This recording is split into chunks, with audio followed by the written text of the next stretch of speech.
Welcome to my channel. Try to hear the latest story. I was reviewing security footage from my doorbell camera when my blood ran cold. There was my brother Derek, pulling his 3 kids out of a taxi at 2 in the afternoon, handing the driver cash, and walking away as the cab drove off with his children still inside. The timestamp showed 4 days ago. My phone had been dead that entire weekend while I was camping, but Derek had told the driver the wrong address. Those kids never made it to my door. And now Detective Morrison was calling me about Derek. 3 weeks before that horrible discovery, I was living my quiet life in suburban Denver, finally feeling like I had things figured out. My name is Jarvis Thompson, 32 years old, and I work as a software engineer for a tech company downtown. After years of therapy, I had finally started setting boundaries with my family, especially with my older brother Derek. Derek called me on a Thursday evening, while I was debugging code for an important client presentation. His voice had that familiar edge to it, the one that meant he wanted something. "Jarvis, I need you to watch the kids this weekend," he said without even a hello. I felt my stomach tighten. Tyler was 8, Emma was 6, and little Sophie had just turned 4. Sweet kids, but Derek had been using me as his free babysitting service for years. "Derek, I can't. I have a massive deadline on Monday, and I'm not prepared to watch 3 young kids for an entire weekend." "What do you mean you can't? You always watch them." That was the problem. I always had. Every time Derek wanted to disappear for a weekend, every time he had a business opportunity that was really a poker game, every time he just didn't feel like being a father, he would drop those kids at my doorstep. Sometimes with notice, sometimes without. "I'm saying no, Derek. I have my own life and responsibilities." The silence on the other end was deafening. Then came the explosion. "Are you kidding me right now? After everything I've done for you? Remember freshman year of college when you got caught with beer in your dorm? Who convinced the RA not to report you? Remember when mom and dad were going to cut you off for dropping pre-med? Who talked them down?"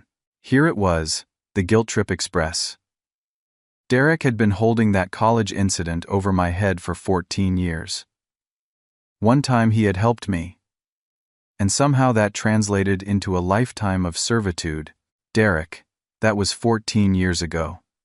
I've watched your kids at least 50 times since then. I've paid for their school supplies, their soccer uniforms, their birthday parties when you forgot. The debt, if there ever was one, has been paid. Family doesn't keep score, Jarvis." "You're right. Which is why you should understand that sometimes family members have their own obligations and can't drop everything. This is important.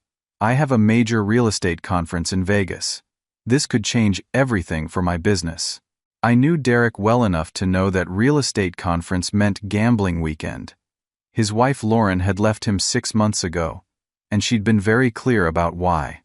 The gambling addiction had drained their savings, the neglect had traumatized the kids, and the lies had destroyed any trust they'd built in 9 years of marriage. "Derek, hire a babysitter. Ask Lauren's parents. There are other options. Lauren's parents hate me, and babysitters cost a fortune. Then maybe you shouldn't go to Vegas. I can't believe you're doing this to me.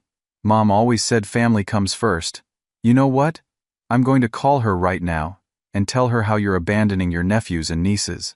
See how proud she is of her precious baby boy then."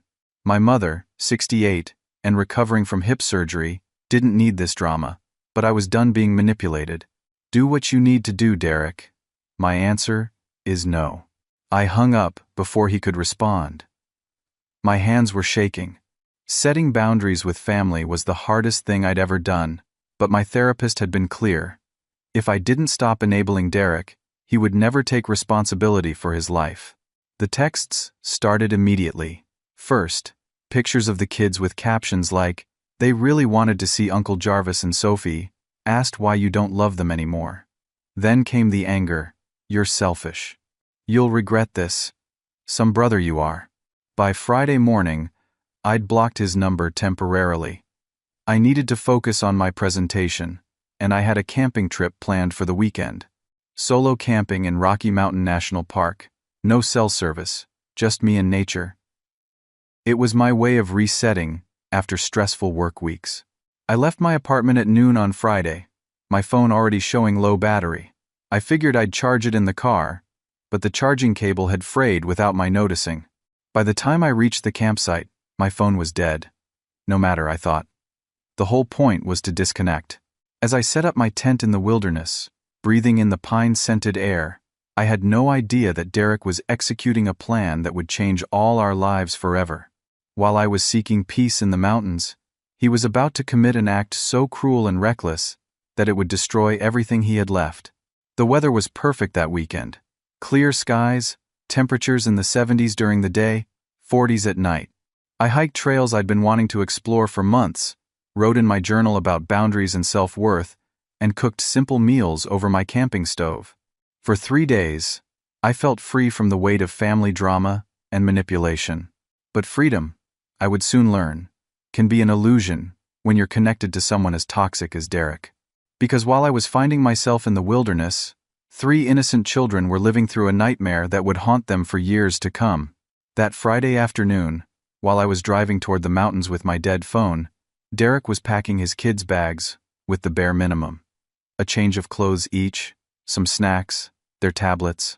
Tyler's inhaler, thank God he remembered that. Emma's stuffed rabbit that she couldn't sleep without. Sophie's pull-ups for nighttime, though he only packed 3 for what he was telling them would be a 4-day adventure. "Where are we going, Daddy?" Tyler asked, always the responsible oldest child, watching his father's stuff items haphazardly into a duffel bag. "You're going to Uncle Jarvis's house. Won't that be fun? He has all sorts of games and movies for you." Emma bounced with excitement. "Really? Uncle Jarvis makes the best pancakes." "That's right, sweetheart. And he's so excited to see you all." The lies came so easily to him. Derek had already checked his flight status for Vegas. The poker tournament started at 8 that evening, and his new girlfriend Melissa was meeting him there. 26 years old, she had no idea Derek had 3 kids and an ex-wife. He'd told her he was a successful real estate mogul, not a failing agent who'd lost his license twice for ethics violations. Derek called the taxi service, specifically requesting a driver who wouldn't ask too many questions. He'd used cash for everything lately, trying to hide assets from Lauren's divorce attorney. When the yellow cab pulled up to his rental house, the one he'd moved to after Lauren kicked him out of their family home, Derek walked his children outside with their single bag. "Okay, kids, this nice man is going to take you to Uncle Jarvis's house. He lives at 4782 Pine Ridge Lane. You remember going there, right?" But Derek had never actually taken them to my new apartment. I'd moved 6 months ago, after the divorce started, wanting to be closer to work. Derek had the address wrong. I lived at 4782 Pine Ridge Court, not Lane. Pine Ridge Lane was 5 miles away in a different neighborhood entirely, a street filled with vacation rentals and empty investment properties. The taxi driver, an older man named Bill Stewart, looked uncomfortable. "Sir, are you not coming with them?" Derek handed him a $100 bill. "Their uncle is expecting them. He's right by the door waiting. 4782 Pine Ridge Lane. The kids know him well." "Uncle Jarvis loves us," Sophie chimed in, not understanding she was being abandoned. Bill looked at the money, then at the kids. Tyler was holding his sister's hands, trying to look brave. In the end, the $100 won. Bills were tight, and the man seemed confident.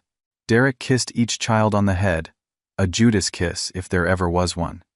"Be good for Uncle Jarvis. Daddy has to work, but I'll see you soon." He didn't even wait for the taxi to leave.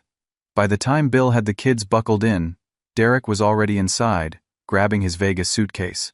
His Uber to the airport was arriving in 10 minutes. The drive to Pine Ridge Lane took 20 minutes. Bill tried to make conversation with the kids, but Tyler was starting to feel uneasy. Something about the way Dad had rushed them out felt wrong. "Here we are," Bill announced, pulling up to 4782 Pine Ridge Lane, your uncle's house. The house was clearly empty. No cars in the driveway, overgrown lawn, a lockbox on the front door that real estate agents use for showings. But kids don't notice these things the way adults do. Bill knocked on the door. No answer. He knocked again, louder. Maybe Uncle Jarvis is in the bathroom, Emma suggested. Bill was already running late for his next fare, an airport run that would pay 3 times what Derek had given him. He knocked once more, then made a decision that would haunt him for the rest of his life. Okay, kids, your dad said your uncle was expecting you. He must be inside and can't hear the door. You wait right here on the porch and he'll come get you in a minute. He set their duffel bag on the doorstep and left 3 children, ages 4, 6, and 8, alone at an empty house in a neighborhood where they knew no one. Tyler watched the taxi disappear around the corner. The brave face he'd been wearing for his sisters started to crack. When is Uncle Jarvis coming? Sophie asked, already needing to use the bathroom. Soon, Tyler lied, not knowing what else to say. The sun was high in the sky, about 3 in the afternoon. They sat on the porch steps, Tyler in the middle with an arm around each sister. Emma clutched her stuffed rabbit. Sophie sucked her thumb, something she only did when scared. An hour passed. Then 2. The afternoon heat gave way to evening coolness. Sophie had an accident, wetting her pants because there was nowhere to go. Emma started crying. Tyler found a garden hose on the side of the house, and they drank from it when they got thirsty.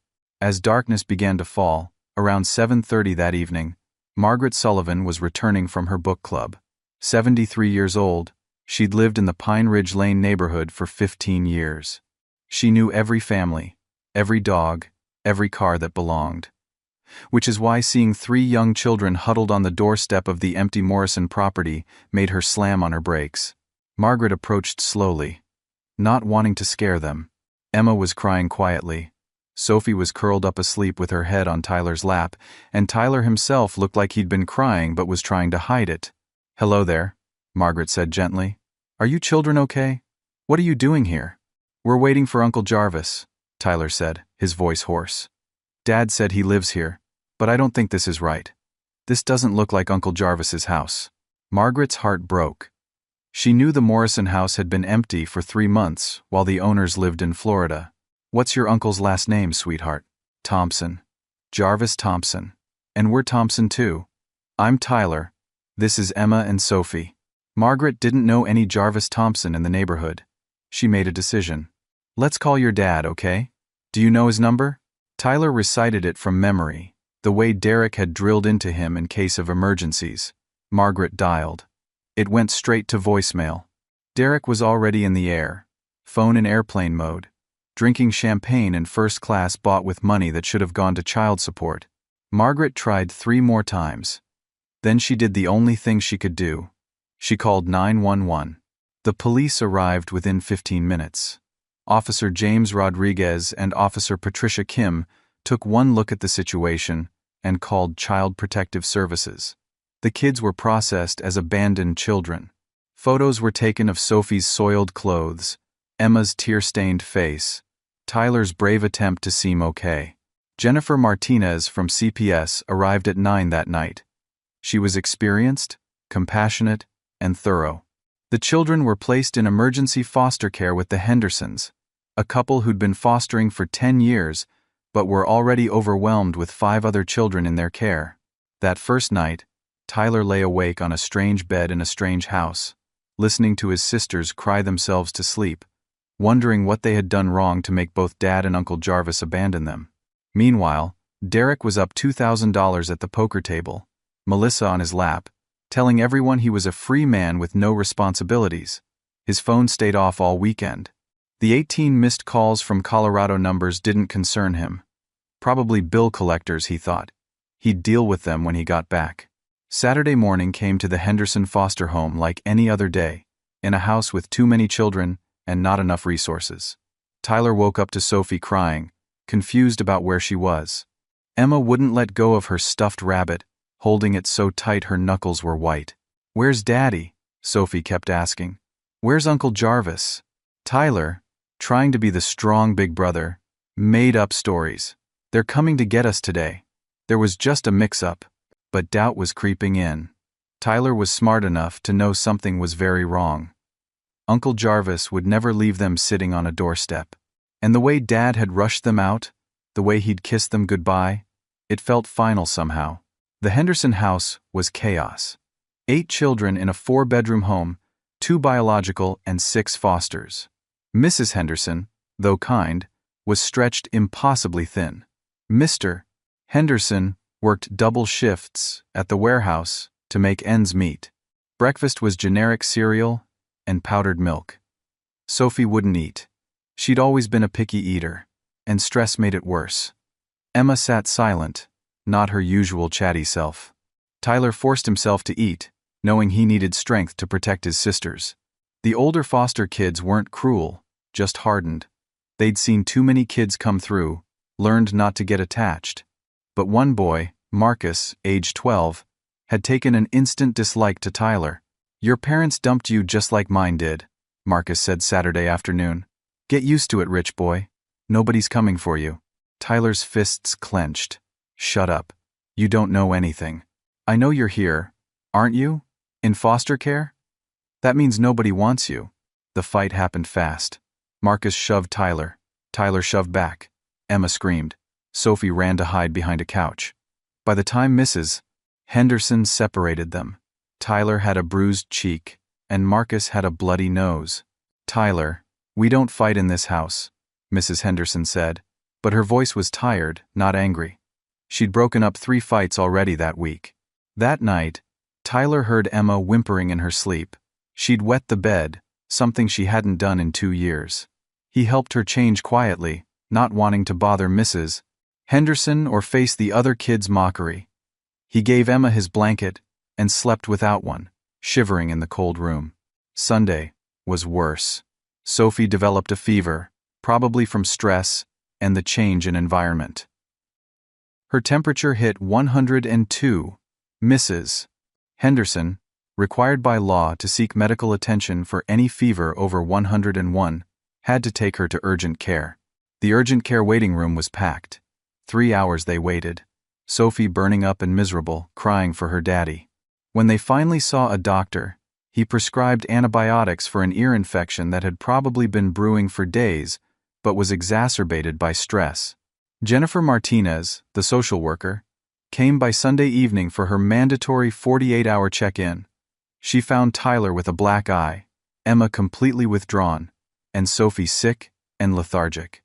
"Tyler, honey, have you remembered any other family? Grandparents? Aunts?" Tyler tried to think. "Mom's parents live in Boston, but we haven't seen them since Mom left. Dad's mom is sick, she just had surgery. I don't know their phone numbers." Jennifer made notes. She'd already run Derek Thompson through the system and found 3 prior reports of possible neglect. Neighbors calling about kids left alone. A teacher reporting Sophie coming to school in dirty clothes multiple days in a row. Lauren Thompson had filed for emergency custody 2 months ago, but Derek had been dodging the court summons.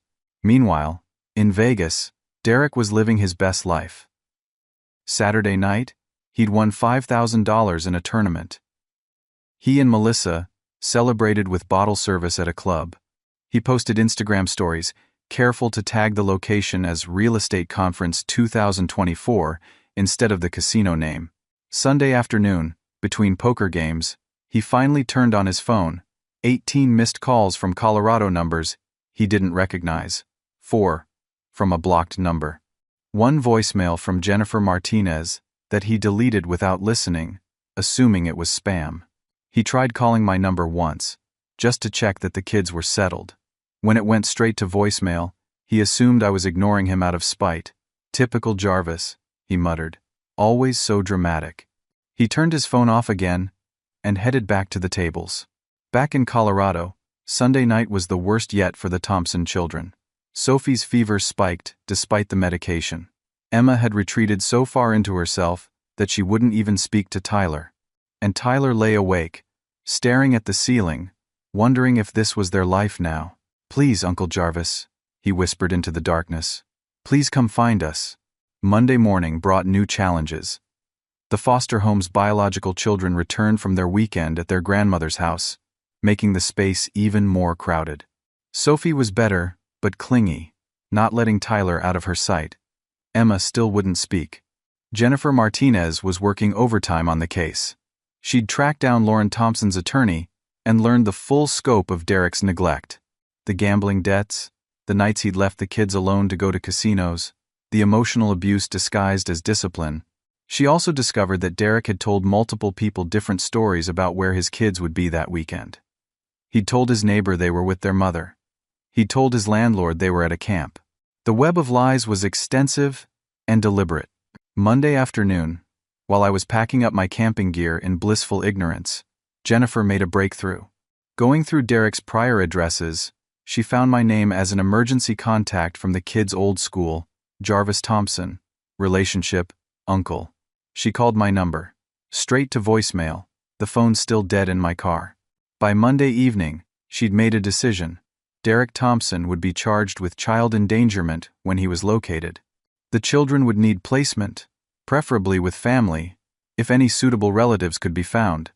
She started the paperwork for a warrant. Derek's flight landed Monday night at 11. He was down to 3,000 in winnings, having lost some back in a final desperate session. Melissa had already flown home separately, after a fight about him flirting with a waitress. He took an Uber home, still not turning on his phone. Tomorrow, he thought, he'd pick up the kids from Jarvis. He'd probably have to grovel a bit, maybe even pay him something for the babysitting. But Jarvis always caved eventually. Family was family, after all. He fell asleep in his clothes, not knowing that 5 miles away, his 8-year-old son was teaching his 6-year-old sister how to fight if anyone tried to separate them, while their 4-year-old sister whimpered in her sleep, calling for a daddy who had thrown them away like trash. Tuesday morning, I drove back from the mountains feeling refreshed and centered. The weekend had been exactly what I needed. 3 days of hiking, journaling, and sleeping under the stars had given me clarity about my boundaries with Derek and my commitment to living my own life. I arrived at my apartment around 10 in the morning, immediately plugging in my dead phone while I unpacked. As it powered on, the notifications began flooding in. Missed calls from numbers I didn't recognize. Text messages from area codes I'd never seen. Voicemails marked urgent. The most recent was from Detective Morrison, Boulder County Sheriff's Department, left just an hour ago. Mr. Thompson, this is Detective Morrison. We urgently need to speak with you regarding your brother Derek Thompson and his minor children. Please call me immediately at this number. My hands shook as I dialed. Detective Morrison answered on the first ring. Mr. Thompson? Jarvis Thompson? Yes, this is Jarvis. What's happened? Are the kids okay? Sir, when was the last time you saw your brother's children? Maybe 3 weeks ago? Detective, what's going on? Mr. Thompson, your brother's 3 children were found abandoned on Friday evening at a residence on Pine Ridge Lane. They told authorities they were waiting for you, but the address was incorrect. They've been in emergency foster care for 4 days. The room spun. I had to sit down. That's impossible. I told Derek I couldn't watch them. I was camping. He knew I was unavailable. Sir, we have evidence that your brother put the children in a taxi on Friday afternoon with instructions to take them to your address. However, he provided the wrong address. The children were left at an empty vacation rental. Oh my God. Are they hurt? Where are they now? They're safe but traumatized. Mr. Thompson, can you come to the Child Services office immediately? The children need to see a familiar face, and we need to verify some information. I was already grabbing my keys. I'm on my way. The drive to the Jefferson County Child Services building was a blur. My mind raced through the implications. Derek had actually done it. He'd abandoned his children because I wouldn't enable him anymore. And he'd been so careless, so reckless, that he'd sent them to the wrong address. Jennifer Martinez met me in the lobby. She was professional but warm, the kind of person who'd seen too much but hadn't let it harden her heart. Mr. Thompson, I'm Jennifer Martinez, the caseworker assigned to your nephews and nieces. Before we see the children, I need to ask you some questions. We sat in a small conference room. Jennifer pulled out a thick file with Derek's name on it. Were you aware that your brother has had 3 prior CPS reports filed against him? No. I knew things were bad with Lauren leaving, but I didn't know about any reports. Your brother has a pattern of leaving the children unattended. Neighbors have called multiple times. Were you aware he has a gambling addiction? Yes. It's why Lauren left him. It's destroyed their finances. Mr. Thompson, the children said their father told them you were expecting them. Is that true? Absolutely not. I explicitly told Derek I couldn't watch them this weekend. I was camping in Rocky Mountain National Park with no cell service. I have the camping permit, the receipt for the campsite. I can show you everything. Jennifer made notes. The children were found by a neighbor, Margaret Sullivan, around 9 Friday night. They'd been alone for approximately 6 hours. The youngest had soiled herself. They'd drunk water from a garden hose. The oldest, Tyler, has bruising from an altercation at the foster home where he was defending his sister. Tears burned my eyes. Can I see them? Yes. But Mr. Thompson, I need to prepare you. Emma has gone selectively mute from trauma. Sophie is dealing with regression. And Tyler is trying to be strong, but is clearly struggling with abandonment trauma. She led me down a hallway covered in children's artwork, presumably drawn by kids in situations just like my nephews and nieces. We entered a playroom where 3 small figures sat with another social worker. Tyler saw me first. His face crumpled. Uncle Jarvis? His voice was so small, so broken. I dropped to my knees and opened my arms. All 3 children ran to me. Tyler's tears soaked my shirt. Emma clung to me silently, her little body shaking. Sophie wrapped her arms around my neck and wouldn't let go. I'm here, I kept saying. I'm so sorry. I'm here now. We went to your house but you weren't there, Tyler sobbed. We waited and waited. The lady said it was the wrong house. Dad said you wanted us to come but you weren't there. Tyler, listen to me. Look at me. I held his face gently, seeing the bruise on his cheek. I didn't know you were coming. Your dad told the taxi driver the wrong address. I was camping with no phone. If I had known, I would have been there. Do you understand? I would never, ever leave you waiting. Margaret Sullivan arrived then, the elderly neighbor who'd found them. She was exactly what you'd picture as everyone's ideal grandmother. Silver-haired, kind eyes, wearing a cardigan despite the warm weather. You must be the uncle, she said. I'm so glad they have you. When I found them Friday night, they were so scared but so brave. This one, she touched Tyler's shoulder gently, was protecting his sisters like a little soldier. Margaret explained finding them, how Tyler had recited Derek's phone number from memory, how they'd drunk from the garden hose, how Sophie had been so dehydrated she could barely stay awake. In 40 years of living on that street, I've never seen anything like it. Those babies were just left like packages on a doorstep. Jennifer cleared her throat. Mr. Thompson, there's someone else here who wants to see the children. Lauren walked in. 6 months since I'd seen her, and she looked healthier than she had in years. The anxiety that had always shadowed her eyes was still there but managed. She'd lost weight, not in an unhealthy way, but like someone who'd stopped stress eating. Her clothes were professional, not the pajamas she'd lived in during the last year of her marriage. Mommy. Sophie flew to her mother. Emma followed, still silent but crying. Tyler hung back, torn between me and his mother. It's okay, I told him. Go to your mom. The reunion was beautiful and heartbreaking. Lauren held her children like she'd never let go again, tears streaming down her face. My babies, she kept saying. I'm so sorry. Mommy's so sorry. Jennifer gave them a few minutes, then gently intervened. Mrs. Thompson, as I explained on the phone, you'll need to present your custody petition to the emergency judge this afternoon. But given the circumstances and your completed rehabilitation program, I'm recommending immediate temporary custody to you. Lauren looked at me over the children's heads. Jarvis, I'm sorry. I should have known Derek would do something like this. I should have warned you. This isn't your fault, Lauren. None of this is your fault. Will you help me? With the hearing? Derek's been dodging service for 2 months. I need witnesses about his behavior. Whatever you need. I have 3 years of text messages showing his patterns of manipulation and neglect. I'll testify. I'll do whatever it takes. Jennifer's phone rang. She stepped aside to answer, her face growing grim as she listened. When she hung up, she looked at me. That was Detective Morrison. Your brother just used his credit card at a gas station in Henderson. He's back in Colorado. There's a warrant for his arrest for child endangerment. Mr. Thompson, do you have any idea where he might go? I thought about Derek's patterns, his habits, when stressed. He'll come to my apartment. When he's in trouble, he always comes to me to fix it. He probably thinks the kids are with me.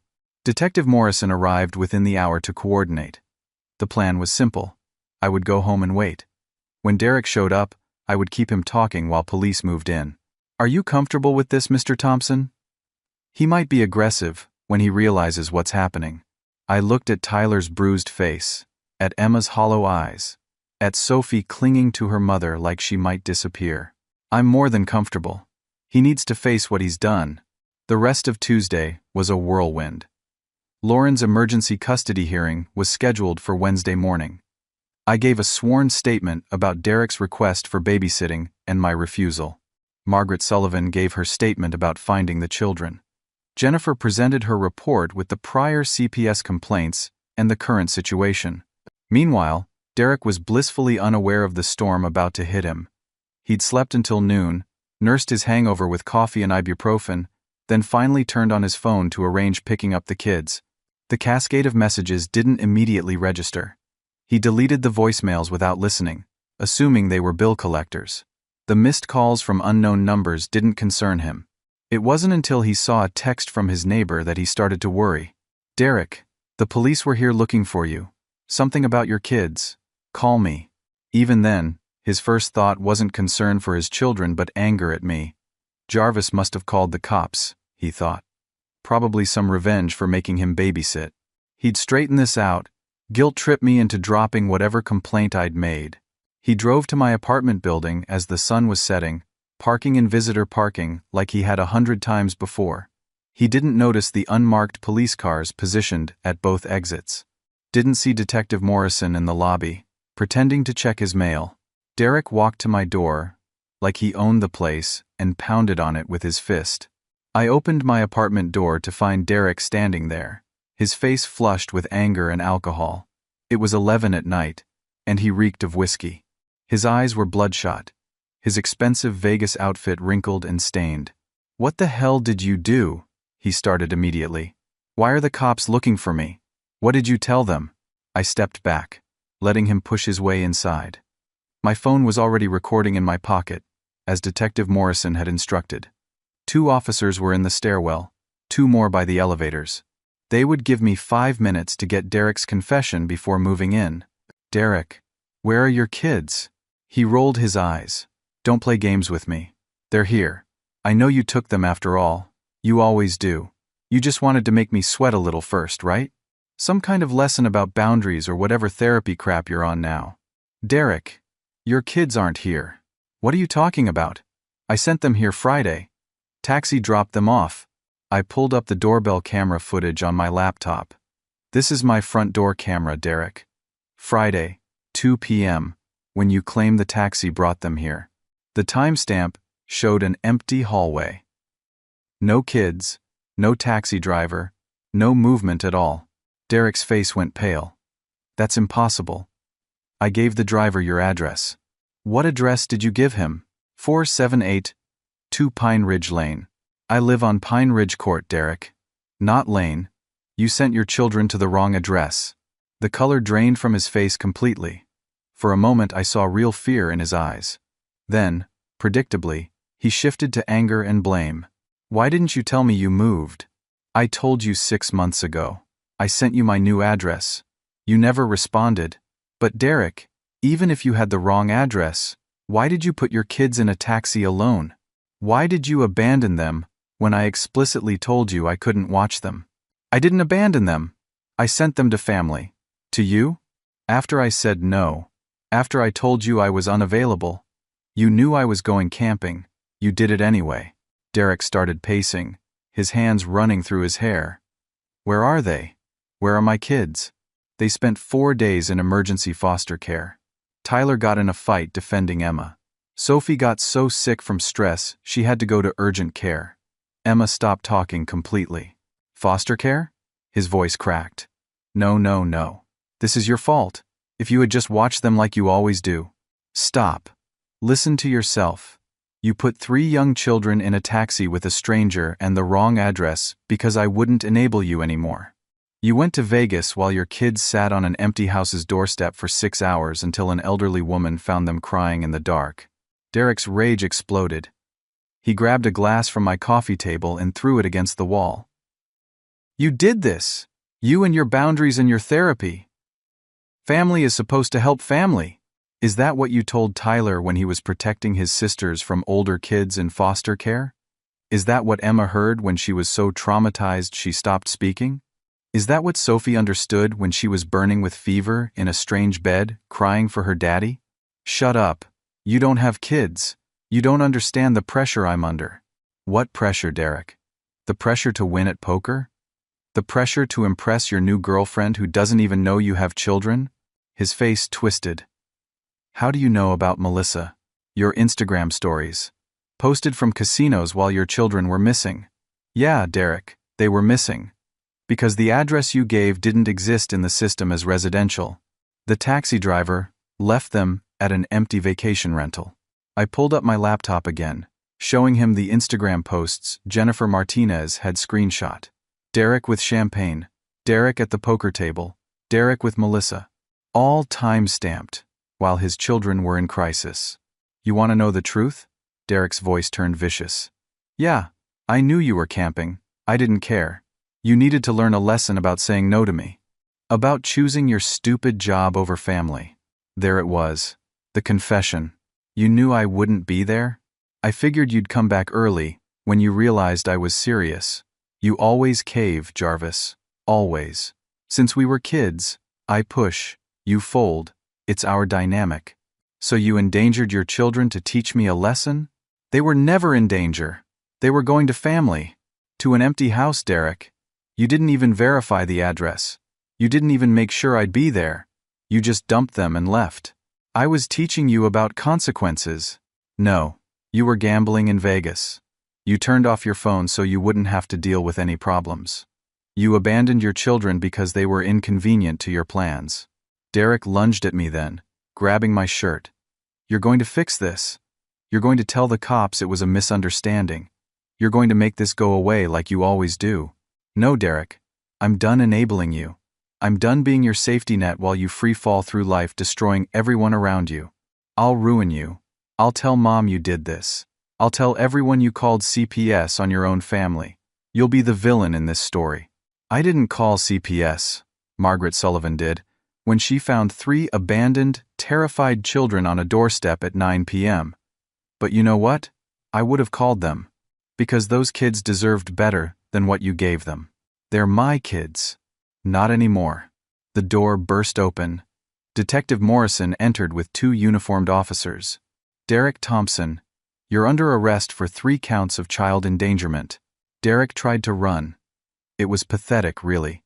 He made it 2 steps before Officer Rodriguez had him on the ground.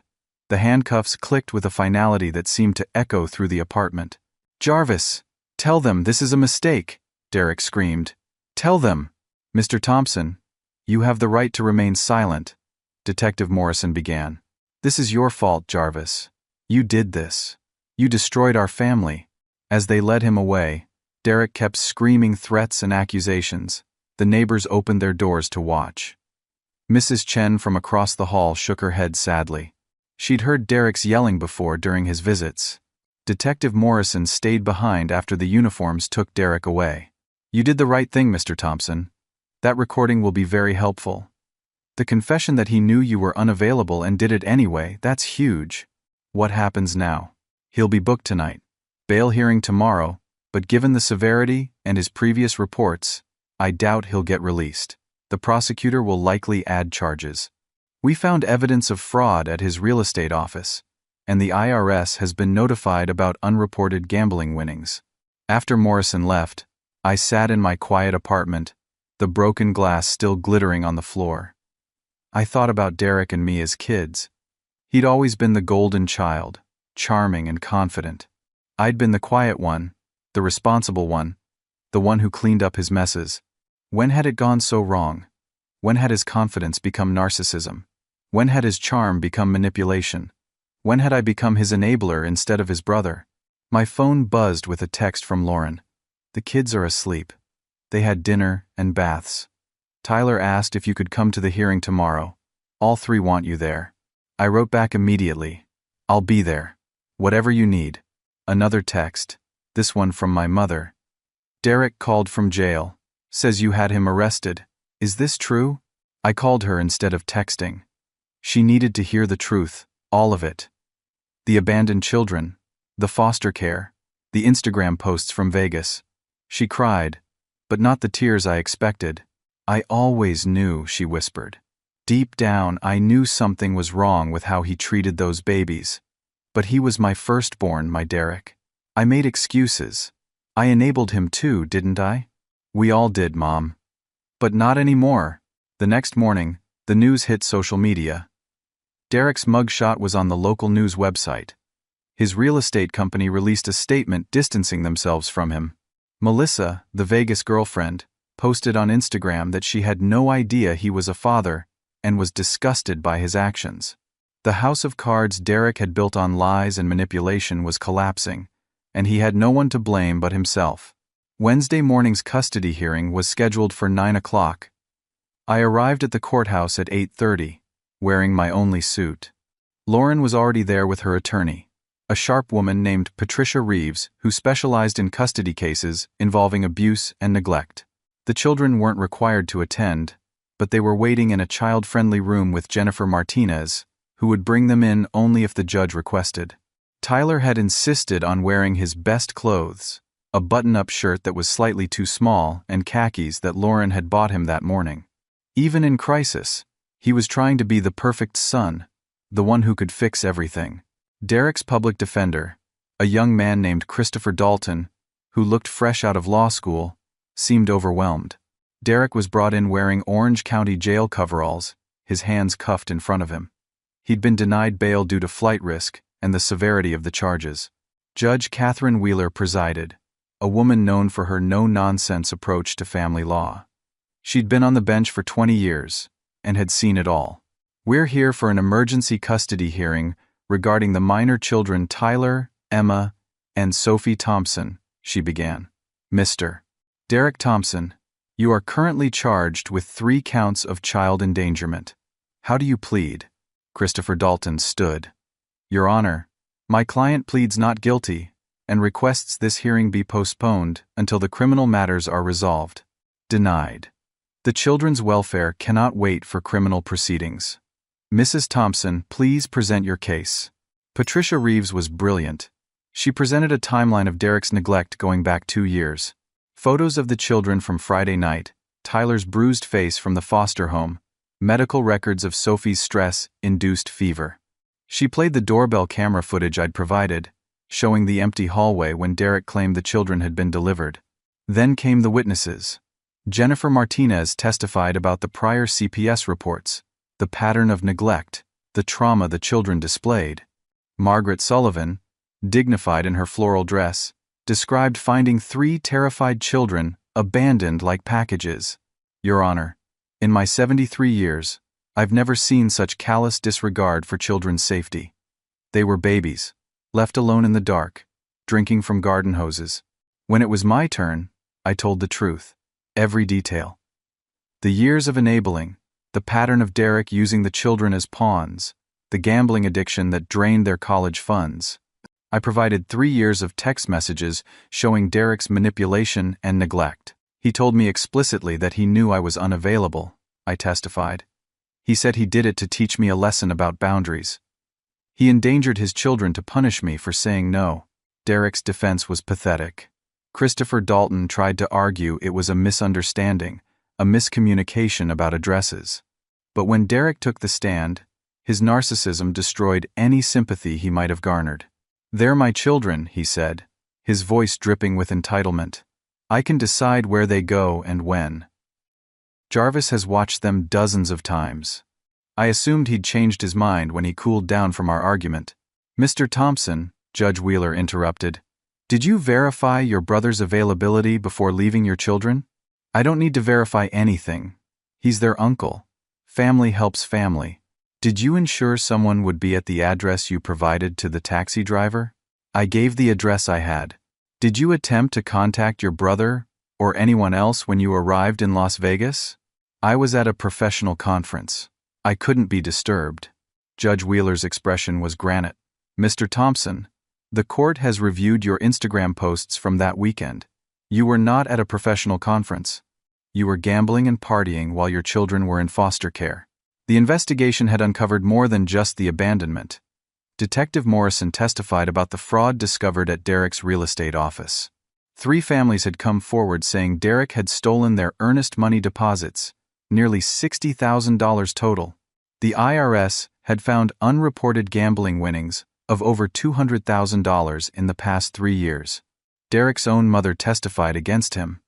My mother, frail but determined, took the stand. I love my son, she said, tears streaming down her face, but he's been enabled his whole life, including by me. Those children deserve better. They deserve safety and stability and love that isn't conditional on being convenient. The final blow came from Tyler himself. Judge Wheeler had him brought in privately to her chambers with just the court reporter and Jennifer Martinez present. When she returned, her face was grim. The minor child Tyler has disclosed multiple incidents of neglect extending back years. Being left alone overnight with his sisters at ages 6, 4, and 2. Being told to lie to teachers about bruises. Being given NyQuil to make them sleep when Mr. Thompson wanted to go out. Derek stood up, handcuffs clanking. That's a lie. Tyler's lying. Jarvis coached him. Sit down, Mr. Thompson, or you'll be held in contempt. Christopher Dalton pulled Derek back down, whispering urgently in his ear. Judge Wheeler continued. The court has also received a report from Tyler's teacher, Mrs. Amanda Foster, documenting 7 incidents where Tyler came to school in the same clothes multiple days in a row, 4 incidents of him asking for extra food to take home for his sisters, and 1 incident where he fell asleep in class and admitted his father had been out all night and he'd stayed awake to watch his sisters. Patricia Reeves presented Lauren's rehabilitation. 6 months of therapy for anxiety and depression caused by Derek's abuse. Stable employment as a marketing coordinator. A 2-bedroom apartment in a good school district. Letters from her therapist, her employer, and her landlord, all testifying to her stability and readiness to parent. Your Honor, Patricia concluded, Mrs. Thompson has done the work to heal from the trauma Mr. Thompson inflicted. She's ready to provide the stable, loving home these children deserve. Judge Wheeler didn't even retire to deliberate. Mr. Derek Thompson, this court finds you guilty of gross neglect and endangerment of your minor children. Your parental rights are hereby suspended pending the outcome of criminal proceedings. Based on the evidence presented, this court anticipates those rights will be permanently terminated. Derek exploded. You can't do this. They're my kids. Jarvis, you did this. You destroyed my life. Mr. Thompson, you destroyed your own life. You chose gambling over your children. You chose Vegas over their safety. You chose revenge over responsibility. These are the consequences of your choices. Mrs. Lauren Thompson is granted full temporary custody to be reviewed in 6 months. Mr. Jarvis Thompson is approved as a support person and emergency guardian. Mr. Nonter, Derek Thompson will have no contact with the minor children until further order of this court. She looked directly at Derek. Mr. Thompson, you committed the ultimate betrayal. You abandoned your children to strangers to punish your brother for having boundaries. You gambled while they suffered. You posted on social media while they cried in fear. This court has seen many cases of parental neglect, but rarely such calculated cruelty. Derek was dragged out screaming threats. He'd see us all destroyed. He'd get revenge. He'd make us pay. The bailiffs had to use force to remove him from the courtroom. In the hallway afterward, Lauren hugged me tight. Thank you, she whispered, for everything, for standing up to him, for being there for the kids. Tyler, Emma, and Sophie ran to us. Emma finally spoke, just one word. Uncle. It was enough to break my heart all over again. The criminal trial was set for 3 months out, but Derek's empire crumbled immediately. His real estate license was suspended pending investigation. His brokerage fired him and sued him for the stolen escrow funds. The IRS froze his accounts and began asset seizure for tax evasion. His landlord evicted him from the rental house after learning about the child endangerment charges. His car was repossessed when it was discovered he'd been hiding it from the divorce asset division. Even his country club revoked his membership after complaints from other members. Within a week of the hearing, Derek Thompson went from successful real estate agent to unemployed, homeless, and facing decades in prison. All because he couldn't accept being told no. The children began therapy immediately. Tyler with a specialist in parentification and abandonment trauma, Emma with a play therapist who helped her find her voice again, Sophie with someone trained in early childhood trauma and regression. I committed to being there every step of the way, not out of obligation or guilt, but out of love. Real love, not the transactional manipulation Derek had taught us all growing up. The healing had begun, but Derek's downfall was just starting. 6 months after that horrible Friday when Derek abandoned his children, I stood in my backyard watching Tyler teach Emma and Sophie how to code on a tablet. We were having our weekly Saturday barbecue, a tradition that had begun as soon as Lauren got custody and had become the cornerstone of our family's healing. Tyler had joined the junior coding club I volunteered with at the community center. At first, he'd been withdrawn, suspicious of adult attention. But gradually, as weeks turned to months, he'd begun to trust again. His latest project was a simple game where a character collected stars while avoiding obstacles. He'd named the character Survivor. Emma was painting at the picnic table, her art therapy having evolved into a genuine passion. Her paintings had progressed from dark scribbles to vibrant landscapes. Today she was painting our backyard, making sure to include everyone. Lauren flipping burgers, me pushing Sophie on the swing, Tyler at his tablet, and even Mrs. Chen, from my apartment building, who'd become an honorary grandmother to the kids. Sophie, now 4.5, had bounced back the fastest, as young children often do with proper support. Her night terrors had stopped after 3 months of therapy. She no longer asked when Daddy was coming back. Instead, she'd attached herself to the stable adults in her life. Lauren, me, and surprisingly, Margaret Sullivan, who visited every Sunday with homemade cookies and endless patience for Sophie's elaborate tea parties. Lauren had flourished in her recovery. The marketing coordinator position had turned into a promotion to marketing manager. She'd joined a support group for survivors of narcissistic abuse and had even started dating again, a kind accountant named Robert, who understood that the kids came first and never pushed for more than Lauren was ready to give. "Uncle Jarvis," Sophie called from the swing. "Push me higher. I want to touch the clouds." As I pushed her, laughing at her squeals of delight, I thought about Derek and felt something unexpected: pity. He was serving 5 years in state prison after pleading guilty to reduced charges. The full extent of his crimes had been staggering. Beyond the child endangerment, there had been 3 counts of fraud, 2 counts of embezzlement, and 5 counts of tax evasion. The IRS had seized everything: his hidden bank accounts, his cryptocurrency, which he thought was untraceable, even his collection of luxury watches he'd hidden in a storage unit. The real estate families he'd defrauded had won civil judgments, totaling $300,000. He'd have wage garnishment for the rest of his life, once he got out. His real estate license was permanently revoked. He was banned from working in any fiduciary capacity. But the worst punishment, in Derek's mind, was the complete termination of his parental rights. The judge had been unequivocal. Derek Thompson was no longer legally the father of Tyler, Emma, and Sophie. He had no rights to contact them, to see them, to make any decisions about their lives. He'd sent one letter from prison, addressed to me, full of manipulation and blame. I'd returned it unopened, with a cease and desist letter from Lauren's attorney. That was the last we'd heard from him. Our parents had divorced shortly after Derek's conviction. Mom couldn't forgive Dad for enabling Derek all those years, for always making excuses, for teaching him that consequences were for other people.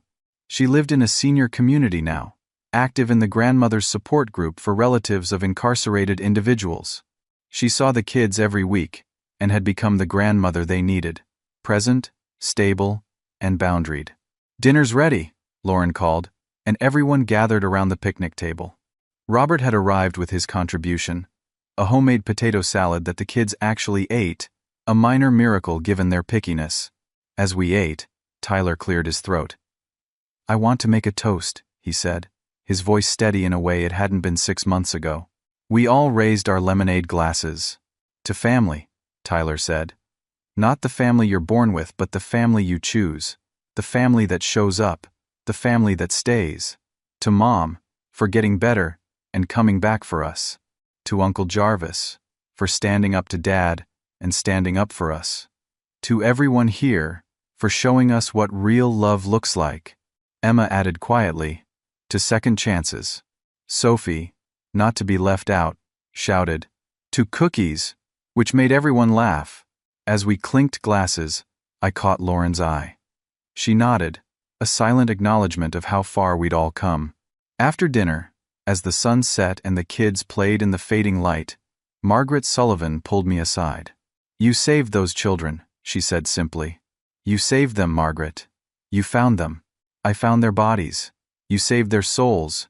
You showed them that standing up to abuse isn't betrayal, it's love."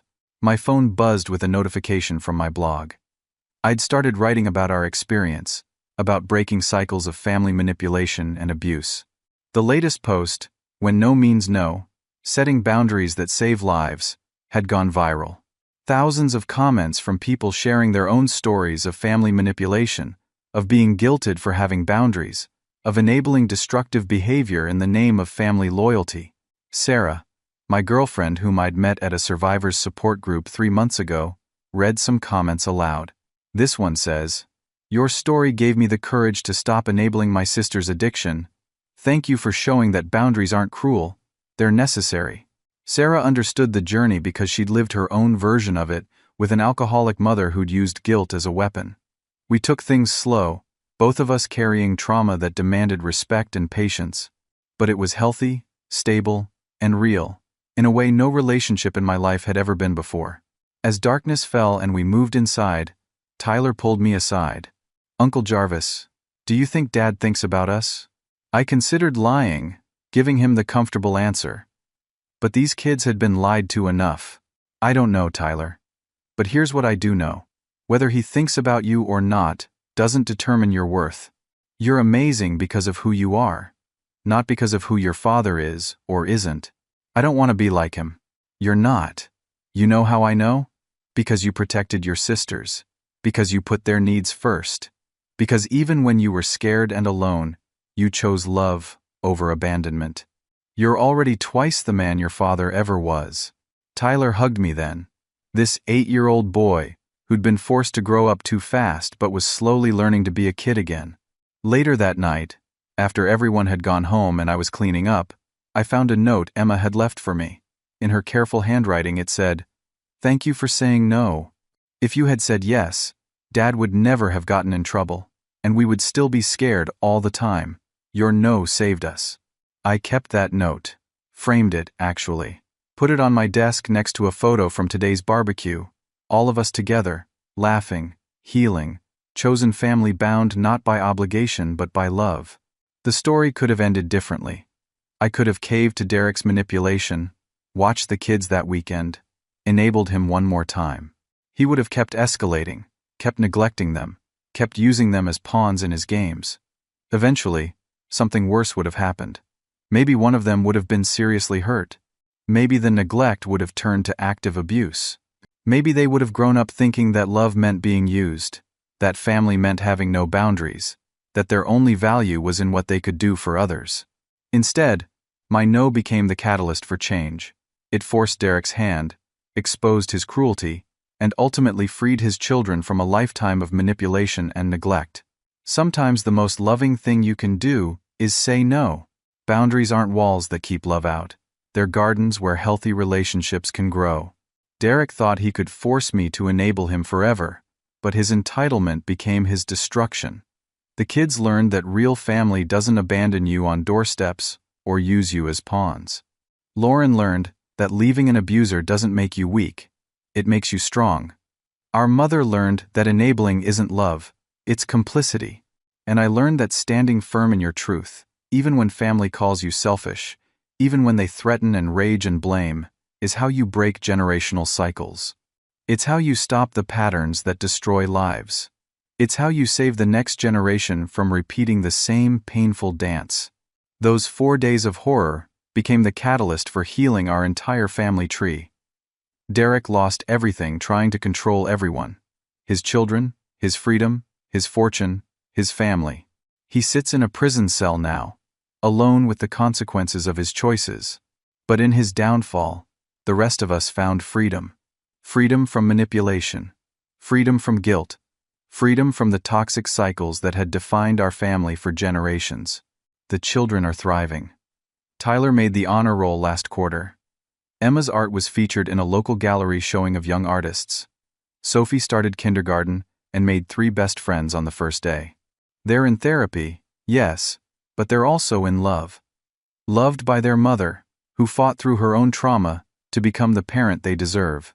Loved by me, their uncle who chose them over enabling their abuser. Loved by a community of people who stepped up when their father stepped out. This Thanksgiving, our table was full. Lauren, the kids, Robert, my parents, separately but civilly, Sarah, Margaret Sullivan, Jennifer Martinez, who'd become a family friend, and even Bill Stewart, the taxi driver who'd been tormented by guilt until we reached out to tell him it wasn't his fault. Tyler gave the blessing, and his words stay with me. Thank you for the hard times that led to better times. Thank you for the people who said no when they needed to, and yes when it mattered. Thank you for second chances and new beginnings. Thank you for showing us that family isn't about blood, it's about choice, and we choose each other. We choose each other, every day. Despite the trauma, because of the healing, through the journey from abandonment to belonging, Derek had been wrong about one thing above all. Family doesn't mean enabling destruction. Family means loving someone enough to stop enabling their harmful behavior, even when it costs you everything. My no to babysitting saved 3 children's lives. Not from death, but from something worse. A lifetime of trauma disguised as love, manipulation dressed as family loyalty, abuse hidden behind closed doors and fake smiles. They say the truth will set you free, but sometimes it's boundaries that unlock the cage. What boundaries do you need to set in your own life to protect yourself or others from toxic patterns? Have you ever had to choose between enabling someone you love and protecting innocent people caught in their destructive path? Share your story in the comments below. Your experience might be exactly what someone else needs to hear to find their own courage to say no. If this story resonated with you, please hit that like button to help others find it. Subscribe to this channel for more stories about overcoming family trauma, setting healthy boundaries, and breaking generational cycles. And if you know someone who needs to hear that their boundaries aren't selfish but necessary, share this story with them. Thank you for listening to our journey from abandonment to healing. Remember, your no might be the most loving word you ever say. Until next time, keep choosing healing, keep setting boundaries, and keep believing that you deserve relationships built on respect, not manipulation. You are worthy of love that doesn't require you to sacrifice your well-being. You are worthy of family that celebrates your boundaries instead of violating them. You are worthy of a life free from the chaos of someone else's choices. And sometimes, finding that life starts with just one word: no.